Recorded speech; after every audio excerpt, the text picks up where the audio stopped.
मसीह का प्यारा वचन, ये है वचन। परमेश्वर के धन्य नाम की महिमा हो। प्रभात मनन के सत्र 2597 में आप सभी का बड़े प्रेम के साथ स्वागत करता हूँ। आइए आज मनन के लिए हम पढ़ते हैं यूहन्ना की पहली पत्री अध्याय 4 पद 19। हम इसलिए प्रेम करते हैं कि पहले उसने हमसे प्रेम किया। परमेश्वर का प्रेम के 3 महत्वपूर्ण विशेषताएं हम कई बार पूर्व में भी मनन किए हुए हैं। परमेश्वर का प्रेम चिरस्थायी है, त्यागपूर्ण है और बेशर्त है। यूहन्ना यहाँ पुनः हमें परमेश्वर का बेशर्त प्रेम का याद दिला रहा है। परमेश्वर हमसे पहले प्रेम किया करके जब यूहन्ना कहता है तो उनका मतलब यह है कि हम जो परमेश्वर का प्रेम पाने योग्य ही नहीं थे, परमेश्वर ने हमसे यूं ही प्रेम किया। अर्थात परमेश्वर हमसे प्रेम करने का कोई खास कारण ही नहीं था, इसलिए हमसे प्रेम किया परमेश्वर ने, क्योंकि प्रेम करना परमेश्वर का स्वभाव है। आपसे कोई पूछे कि कोयल क्यों गीत गाती है या मोर क्यों नाचता है, तो आपका जवाब क्या होगा? आप केवल यही जवाब दे पाएंगे कि वे इसलिए ऐसे करते हैं क्योंकि ऐसा करना उनका स्वभाव है ना। परमेश्वर हम पापियों को इसलिए प्रेम किया क्योंकि परमेश्वर प्रेम है। और यहाँ यूहन्ना वास्तव में एक मसीह विश्वासी का स्वभाव क्या होना चाहिए उससे सूचित करने के लिए ये बात कही है। प्रेरित यूहन्ना कहता है हम इसलिए प्रेम करते हैं क्योंकि उसने हमसे पहले प्रेम किया। अर्थात एक मसीह विश्वासी का भी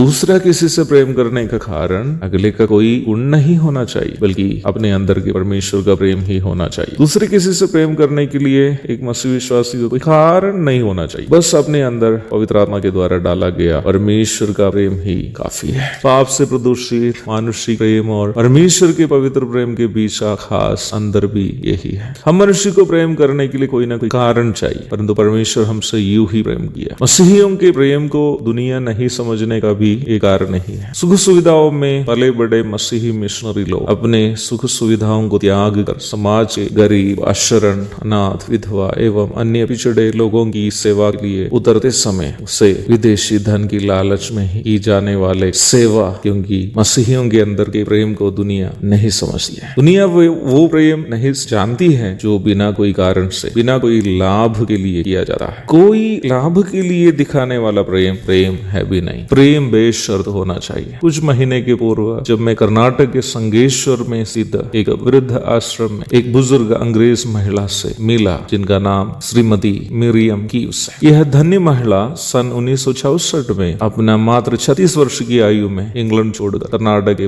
बलगाम जिले में आई थी। बलगाम जिले के संगेश्वर में उन दिनों में कोढ़ बीमारी से काफी स्थानीय लोग प्रभावित थे। मिरियम की उसने अपना शिष्ट जीवन कोढ़ियों के लिए समर्पण कर दिया। इंग्लैंड में अपनी जो संपत्ति थी उससे बेचकर उन्होंने संगेश्वर में अशरण बुजुर्गों के लिए सिल्वरडेल नाम में एक भवन बनाया। आज 96 वर्ष की उम्र में मिरियम की उस एंटी उसी भवन में एक सदस्य के रूप में जी रहे, क्योंकि इंग्लैंड में उनकी कोई संपत्ति बाकी नहीं है। संगेश्वर के उन बेसहारे कोढ़ियों से प्रेम करने और उनके लिए अपनी सारी संपत्ति खर्च करने के लिए श्रीमती मरियम की उसको क्या प्रेरित किया होगा? मेरी समझ से उनका भी जवाब यही होगा, मैं इसलिए प्रेम करती हूँ क्योंकि उसने मुझसे पहले बिना कोई कारण से प्रेम किया। एक और शुभ दिन की धन्य कामनाओं के साथ आज के मनन में यह समाप्त करता हूँ। प्रभु हमारी भी सहायता करे कि हम भी उन लोगों के लिए जो हमसे प्रेम कर ही नहीं सकते, जो हमारे प्रेम पाने लायक ही नहीं है, उन लोगों के लिए अपना जीवन समर्पण कर सके, ताकि परमेश्वर का प्रेम हमारे द्वारा वे लोग जान सके। आमीन।